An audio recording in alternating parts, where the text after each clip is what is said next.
to talk a little about a story. I would like to tell you a little story about what happened um, today with me. I made an appointment to go to a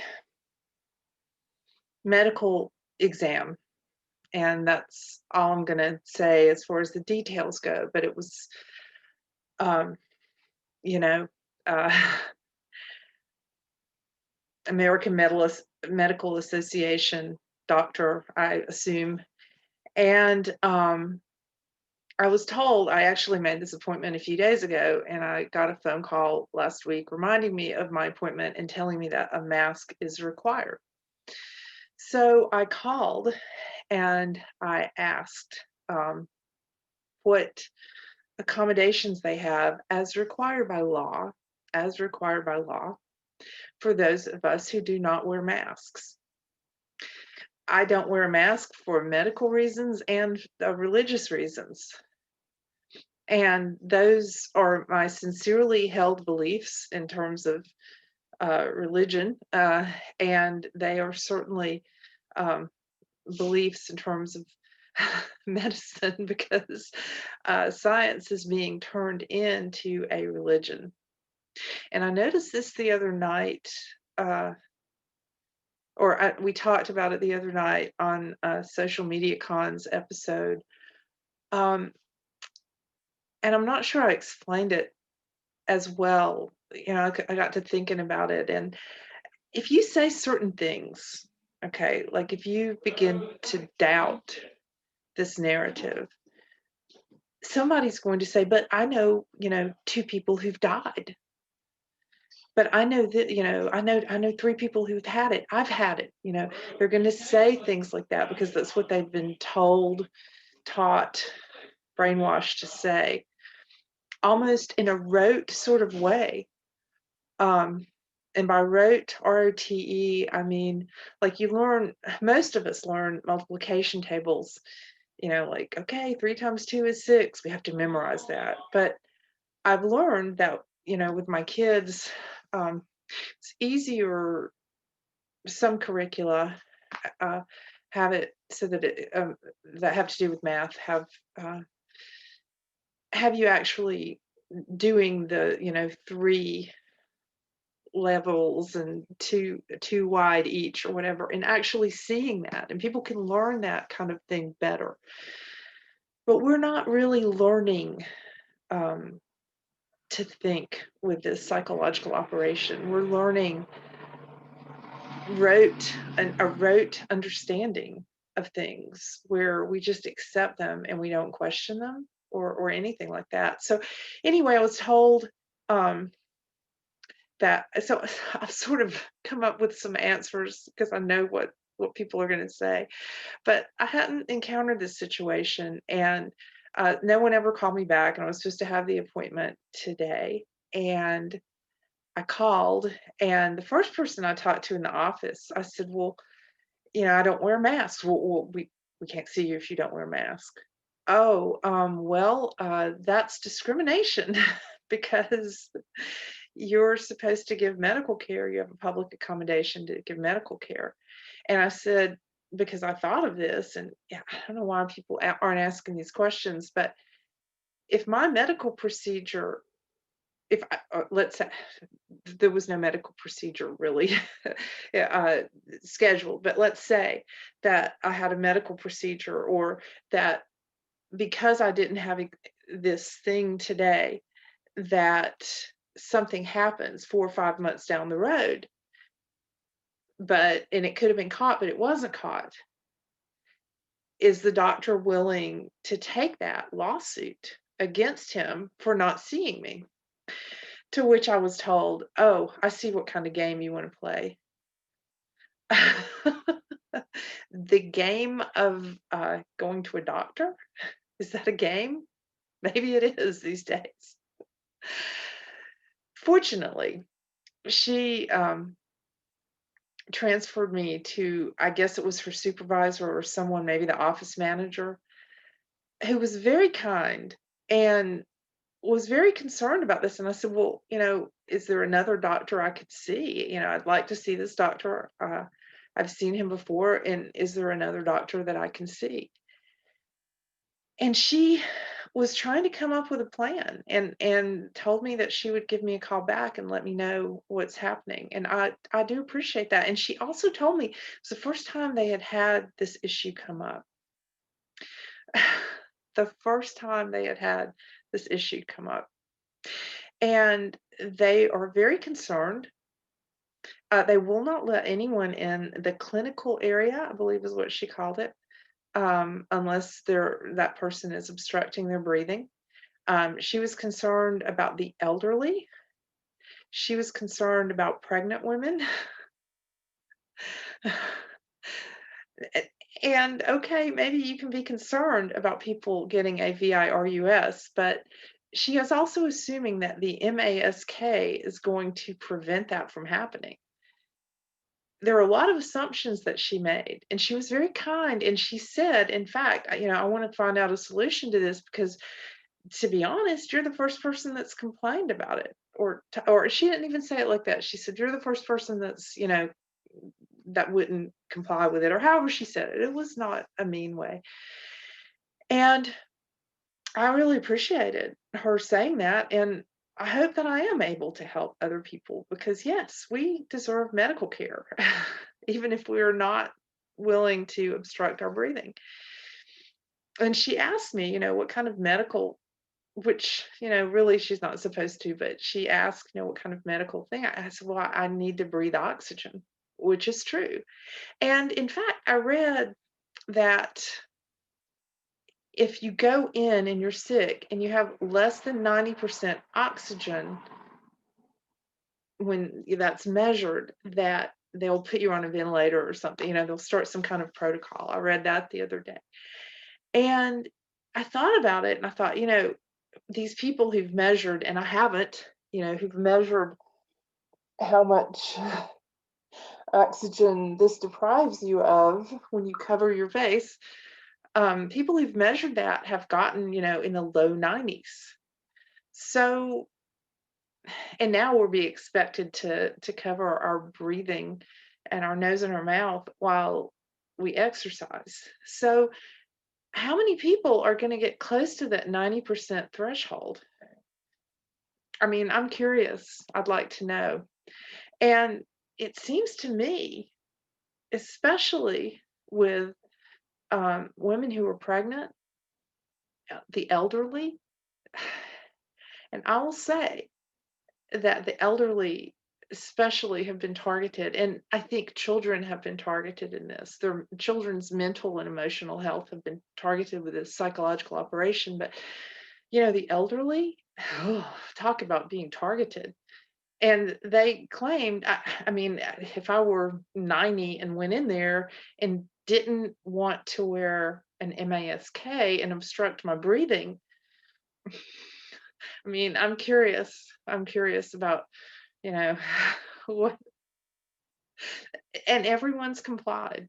Everyone's complied. And they acted like this was, some kind of thing where they wouldn't want them to catch the VIRUS that has a survival rate of over 99%. I would say, even for the elderly, I don't know what their elderly cutoff is, but even for the elderly, I would say it's, it's not that deadly, especially if the elderly aren't asked to isolate themselves in a nursing home so that nobody can see what's happening with them. I would say that that's probably where a lot of those elderly deaths come from. I'm curious. I would love to see an investigative journalist taking a look at this. But anyway, that was, and she believed this, the woman, and she was very kind. I do appreciate her. And I told her that, I appreciate her. And I'm thankful that I was able to bring up that problem. That's why when we push back, sometimes we do some things that now maybe somebody will go in there, and feel comfortable, and not having to obscure their breathing. And I would love to pave the way for that to happen. The people there were so scared that they were wearing a face mask and a regular mask. So that seems very demonic to me. I don't really even want to go there anymore. There are places that I just don't want to go anymore. And I think that's one of them. And, we're going to have to find alternate ways of getting health care. And I've found some alternate ways of getting health care. And I'm thankful for that because not every, I mean, this was a medical doctor and he's studied all this stuff and he can't see through the PCR test process fiasco. He can't see that. And an interesting thing is that this place was about a mile, I would say less than a mile from a hospital, maybe a mile, less than 2 miles for sure. And there were a bunch of medical places just clustered together here in Pueblo. So I went by the hospital that was supposedly full, and I even read a little statement on Facebook from somebody who had said, "Oh, this hospital is full." And I went by there, and I shot, I took some video with camera with my phone, and I will probably put it on, although I'm not really good at that, at doing that, getting that done. Um, but the parking lot was very close to empty earlier this week in this full hospital. And even if, people say, well, they don't drive themselves to the hospital. Okay, well, maybe they don't. But most of them, I would say most people in there have loved ones that are probably, if things were that full, their loved ones would probably be in the parking lot. The two people I've known who've been in the hospital or I know someone who had a procedure last month, and her whole family came with her and stayed in the car. Um, and then I know someone who was at the emergency room, and her husband stayed in the car because you have if it's really that full, you're going to have people coming in. I didn't buy it because I didn't see anything. I mean, they're able to say anything they want because we are not supposed to go in there and investigate it. We're supposed to be staying home, right? This is just crazy. And that so many doctors believe this stuff. And I really believe that the woman I talked to, the kind woman who is going to look into that, and I'm glad she is. Because, and I told her, I said, we're not taking a test, we're not doing a vaccine. And, yeah, we might need medical care, but I'm not going to do that stuff. And, so they're going to have to come up with some alternatives, whatever that is. And most of these places, I would say that most medical, American Medical Association approved places these days are probably just filled with fear. I mean, they're two different things. And they're scared to death. She was really scared that there was, somebody was going to test positive. This is really sad. And the doctor has evidently, of all these places that believe this, somebody with a medical degree has not looked into the PCR process the way that I have. I mean, I'm a scientific editor, but you don't have to be a scientific editor to look into the PCR process. And it just amazes me that whoever the doctor is, I mean, but doctors have mortgage payments too. They can't always do all this research, and it's easier to just do what the CDC says or the AMA or whatever. But it's really sad. It's super sad.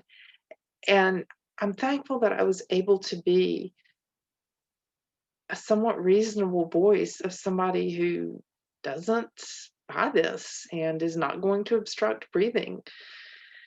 And I hope that more people will, wake up and do that kind of thing, because otherwise, I don't know if we're just going to have to build our own hospitals. It's really difficult because the world is in fear. And now our thinking, which is controlled a lot of times by these outside sources, okay, including commercials and advertisements and all of that stuff. I used to sell advertising. I'm familiar with that world.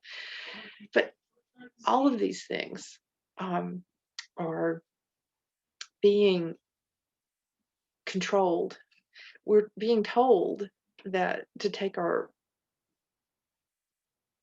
focus off of ring number one to ring number two. Ring number two was that whole, all those riots and the supposed police death and all that stuff last summer. Now it's ring number three, which is, oh my gosh, Washington, D.C. is about to be blown up by domestic terrorists. And I don't believe all of that, the way it's been portrayed, but a lot of people do. And it's really sad that of course, I don't know as much about doctoring stuff as a doctor, but I also, I do have a pretty strong science background. And, this reminds me of a story that I heard from a technical writer years ago before, I don't even know, I think I was married maybe, but certainly didn't have any kids. And we went, Mr. Comic Mom and I, we were both technical writers, and we went to a technical writing conference. And it was really neat. And we got to talk to people, other people in technical writing. And one girl I talked to taught biology or chemistry. She did some kind of labs for a university, I'm not going to mention it, that has a lot of pre-med students. And as a result, she worked with a lot of pre-med students. And she told me that a lot of them cheat. That's what she said. So this would have been, the late 90s, mid to late 90s probably. And those doctors who cheated their way through medical school are now, they now have mortgages. So you can understand how it's easy to compromise this stuff. And then some doctors, get paid in hospitals to diagnose this stuff. And for sure, if there's one death in the county, in one of the acts that's been passed, if there's one death in the county, then all first responders, doctors, nurses, there's the list of people, they all get a tax break on their first $50,000 of income. So it certainly pays to have a death that is COVID-19 on the death certificate. And it hurts that a lot of people are, especially people who should really be smarter and more curious. It hurts that so many people believe that, but that's okay. Sometimes the truth and skepticism and questioning things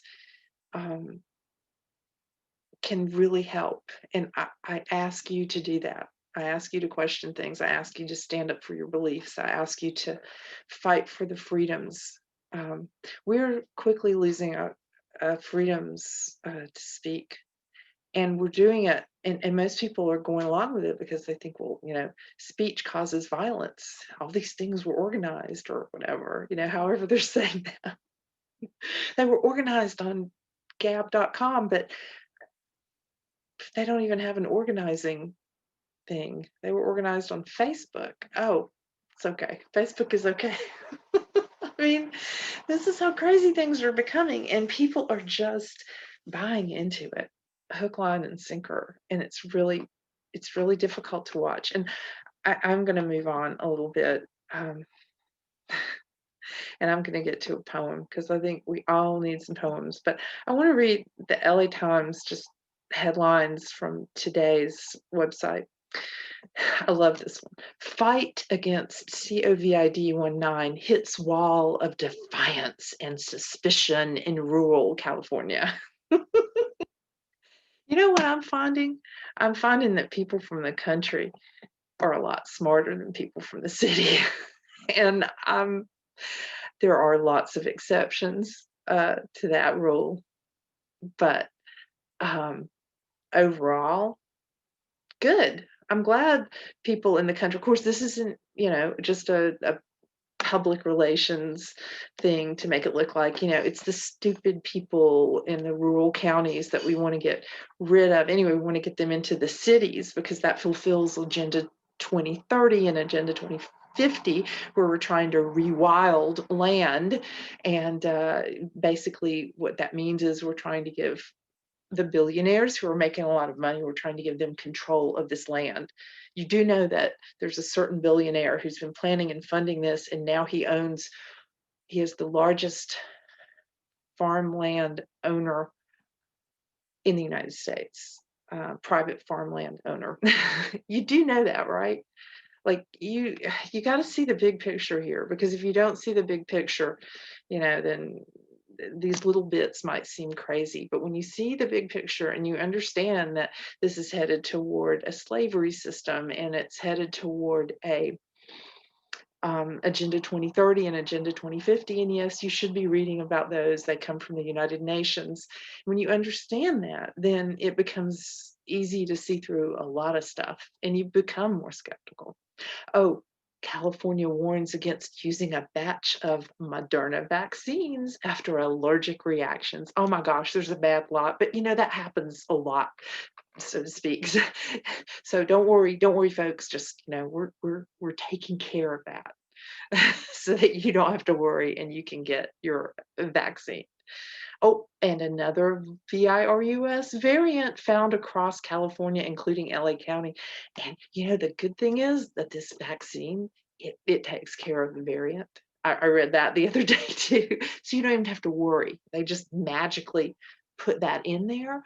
The vaccine that doesn't promise it won't, you won't be able to transmit it, it whatever it is, after you get it, and it also doesn't promise to keep you from getting it.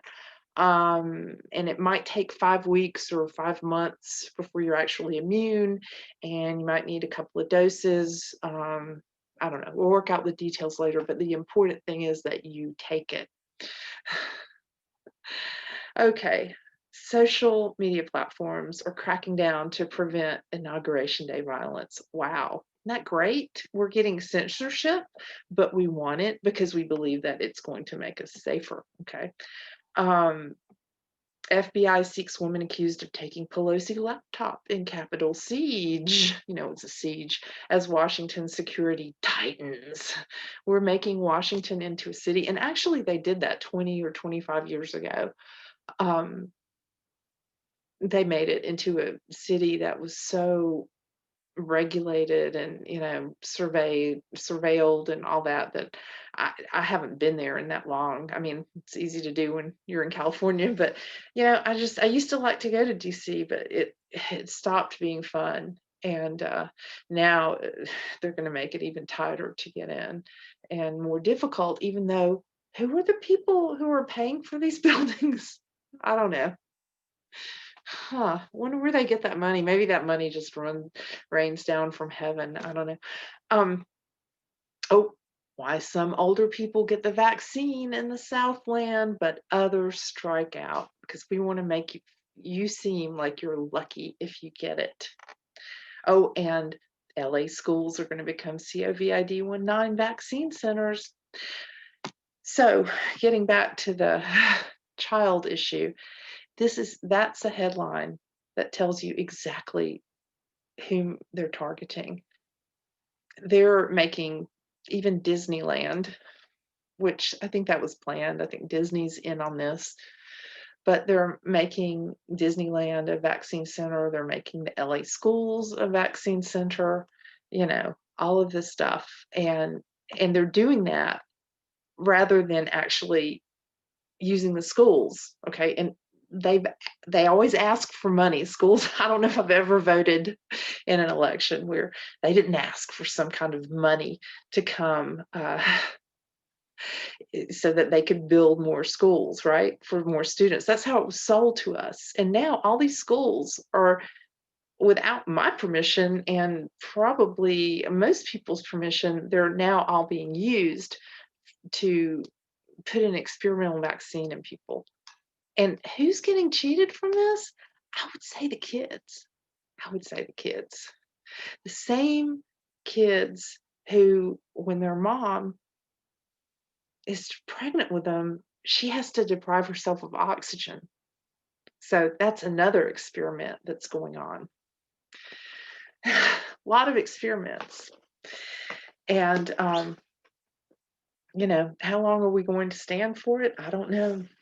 And it's really like people are in hypnosis and it's difficult. But I think that, and I hope and I pray that what I did today, asking for my right to be seen in a medical situation without obstructing my breathing, and that doing that will open up this path. And I told the woman, I said, I'm a science editor. I am from the country though. So I think people from the country are smarter, but yeah, that's why I think people are not buying this stuff, and people in the cities are. And I think that's because the it's been a more stringent tyranny in the cities, and also, um, probably you have more propaganda. I think you have more propaganda than you do in the country. Um, it, yeah. So I think that's probably part of it.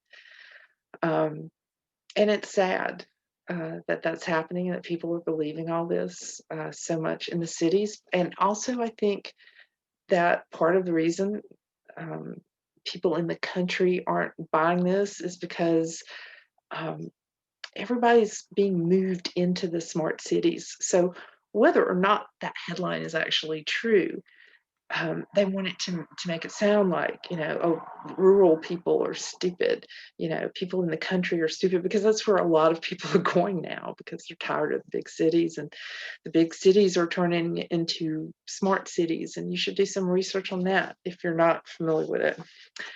Boy, that's a lot for one day. And there's more that I could talk about.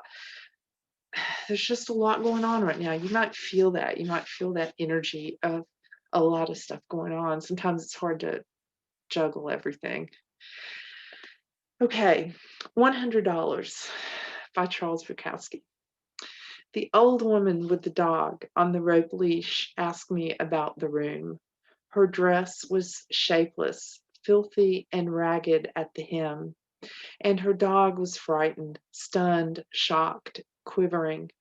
I told her the landlord was not home and that the room was in the back on the second floor and was $100. $100? She asked. Yes, I said. She said, oh, can I pet your dog? I asked. She said yes.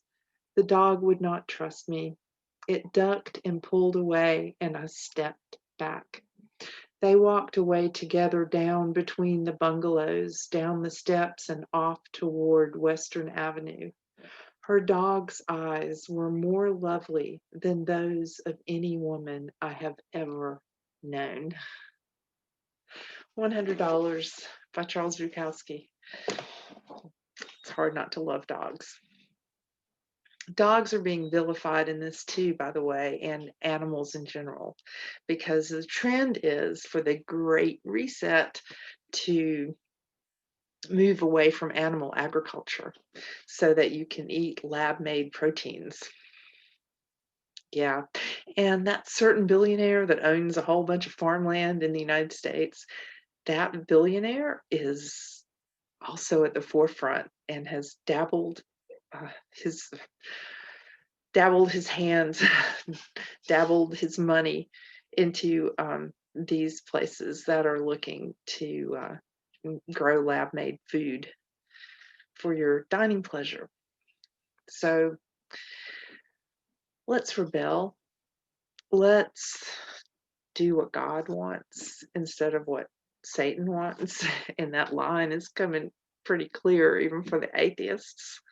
Okay. Hope you have a wonderful day.